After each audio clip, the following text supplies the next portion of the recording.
देखिए, आपने देखा होगा कि पिछले दिनों जो डिलिमिटेशन कमीशन का जो ड्राफ्ट आया, उस ड्राफ्ट में आपने देखा होगा कि किस तरीके से वो ड्राफ्ट था, किस तरीके से उन्होंने बॉर्डर लाइनिंग सेट की, आज तक तो हमें तो किसी को समझ आ नहीं रही है।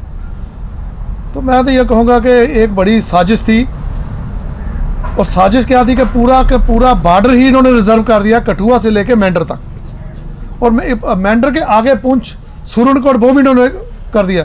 कोई ये तो एक सेलेक्टिव, एक आदमी को सिलेक्टिव कॉन्स्टिट्यूंसी बनाने के लिए कोई यहाँ से उठाया, कोई वहाँ से उठाया, कोई यहाँ से उठाया, तो एक कॉन्स्टिट्यूंसी बनाई गई। मैं उसकी आपको एग्जांपल बताऊंगा, ये हवा की बातें नहीं है। अब आप देख लो कि कठुआ रिजर्व, कठुआ के आगे हीरानगर पिछले 26 साल से रिजर्व चल रहा था। अब कठुआ के जो हीरानगर के जो बॉर्डर के लोग हैं, वो रिजर्वेशन एरिया काट के उन्होंने तो सांबे में डाल के, सांबे के डाल के, और सांबा भी रिजर्व चल रहा था पहले, और विजयपुर में रामगढ़ को मिला के एक बॉर्डर कॉन्स्टिट्यूंसी बनाई गई कि जिसमें वो भी रिजर्व कर दी गई, और कोई तुक नहीं बनती है उसको रिजर्व करने के लिए। उसके साथ आप आगे आ जाओ कि आज हम बिशना में बैठे हैं, तो बिशना की कॉन्स्टिट्यूंसी रिजर्व आ गई। बिशना के साथ सुचेतगढ़ है, उसका तो नामो निशान मिटा दिया गया। उसके आगे आरसपुरा 26 साल से पिछले वो रिजर्व चल रही है, और दोबारा रिजर्व है, उसको तो डी रिजर्व करना चाहिए था उन्होंने। उसके आगे मड रिजर्व, उसके आगे खोड़ रिजर्व, उसके आगे रजौरी रिजर्व, नौशहरा की बात करूँगा कि नौशहरा देखो, आप खुद ही समझ लो कि नौशहरा, रजौरी, पुंछ, सुरनकोट, ये इलाके आने वाले दिनों में जो पार्लियामेंट असेंबली है वो अनंतनाग के साथ जाएंगे। और अनंतनाग, जिन साथियों को पता है, अनंतनाग जाने से पहले एक शपैया एक डिस्ट्रिक्ट आता है, तो शपैया उन्होंने रख लिया उस कॉन्स्टिट्यूंसी में, और शपैया के आगे अनंतनाग डाल। मैं कह रहा हूँ ये चीज़ें एक मैनिपुलेटेड करके एक बिल्कुल गलत तरीके से बेनिफिट देने के लिए, ये कोई डिलिमिटेशन नहीं है। ये सीधे मैं कहूँगा एक गुंडागर्दी समझ लें, या एक मैनिपुलेशन समझ लें। जिस तरीके से मैनिपुलेशन जो रूलिंग पार्टी है वो कर रही है। अब सांबा की कॉन्स्टिट्यूंसी आ गई, सांबा की कॉन्स्टिट्यूंसी बॉर्डर के यहाँ से जाते हुए पठान की तरफ लेफ्ट साइड गांव आता है दियानी, उसको इन्होंने बॉर्डर रिजर्व कॉन्स्टिट्यूंसी में डाल दिया। और जो गांव आता है यहाँ पे बाड़ियाँ, सपोवाल, वो नेशनल हाईवे के ऊपर है, उनको बॉर्डर कॉन्स्टिट्यूंसी में डाल दिया। और बॉर्डर कॉन्स्टिट्यूंसी के जो हमारे 4 पंचायतें हैं,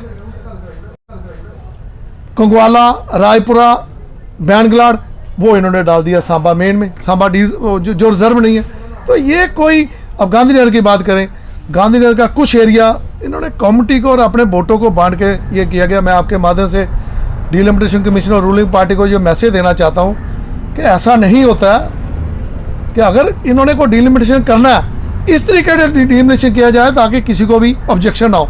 और सही बात तो ये है कि हमारी ऑब्जेक्शन के साथ साथ बीजेपी के जो खुद के लोग हैं वो, उनको भी ऑब्जेक्शन है, मगर वो बाहर निकल के नहीं आ रहे हैं। सारी कॉन्स्टिट्यूंसी तबाह कर दी गई है। एक चीज़ मैं और कहना चाहूँगा कि हमारी कम्युनिटी को सबसे ज़्यादा नुकसान ये हुआ पिछली असेंबली के बीच में हमारे 4 लोग थे, सेक्टर में 2 थे, अपर हाउस में 2 थे, असेंबली में।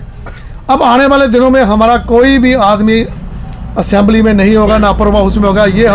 मैं ये आपके माध्यम से गवर्नमेंट को मैसेज देना चाहता हूँ कि जो किसानों की दिल्ली में जीत हुई है, उसका नुकसान हमें यहाँ पे ये गवर्नमेंट दे रही है, और ऐसा नहीं होना चाहिए, नहीं होगा। आज हमारा प्रेस कॉन्फ्रेंस का यही एक कहने करने का तरीका था कि आने वाले दिनों में अगर गवर्नमेंट ने या डिलिमिटेशन कमीशन ने इस रिपोर्ट को सुधारा नहीं, इसको नहीं ठीक किया गया, तो पूरे जो जाट हैं इसको आंदोलन करेंगे, और इस चीज़ का स्टेट में जो खमियाजा वो रूलिंग पार्टी को उठाना पड़ेगा। मैं आपके माध्यम से ये मैसेज देना चाहता हूँ, ऐसा नहीं होता है। और ऐसा लग रहा है कि जैसे किसी ने उस ड्राफ्ट को बनाया गया हो और डिलिमिटेशन कमीशन के आगे पेश किया हो। डिलिमिटेशन कमीशन ने अगर मौके पे आगे देखते तो शायद ऐसा नहीं होता। अगर डिलिमिटेशन कमीशन को ये तो नहीं, डिलिमिटेशन कमीशन जो है एक इंडिविजुअल बॉडी है जो सेंट्रल गवर्नमेंट ने उसको नियुक्त किया गया। भाई इनके जो हल्के हैं उनको सही तरीके से डिफाइन किया जाए, और जो कॉन्स्टिट्यूंसी बढ़ती है उनको बढ़ाया जाए।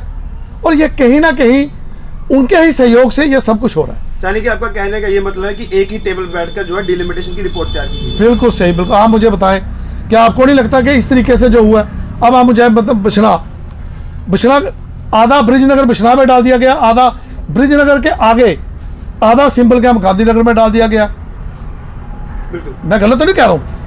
अब आप खुद ही देख लें कि 26 साल से एक कॉन्स्टिट्यूंसी रिजर्व है आरएसपुरे की, आज वो फिर रिजर्व है, तो वो लोग तो गुलाम हो गए ना। तो ये चीज़ें मैं कहूँगा कि कहीं ना कहीं गवर्नमेंट को इस चीज़ को लेना चाहिए, संज्ञान लेना चाहिए। हमारा जिस तरह से ये रिपोर्ट आई, हमारा कंटिन्यूसली ये प्रदर्शन चल रहे हैं, कंटिन्यूसली ये सिस्टम चल रहा है कि गवर्नमेंट को समझाना चाहिए। और मुझे लगता है कि ये बात honourable prime minister Modi ji के पास पहुंच गई होगी और वो जरूर इसका संज्ञान लेंगे। पेट्रोल की महंगाई का राग हुआ पुराना, इलेक्ट्रिक स्कूटर का आ गया है जमाना। TNR इलेक्ट्रिक स्कूटर सिर्फ 10 पैसे पर किलोमीटर पर चले। Visit mega power service, bypass Kunjwani.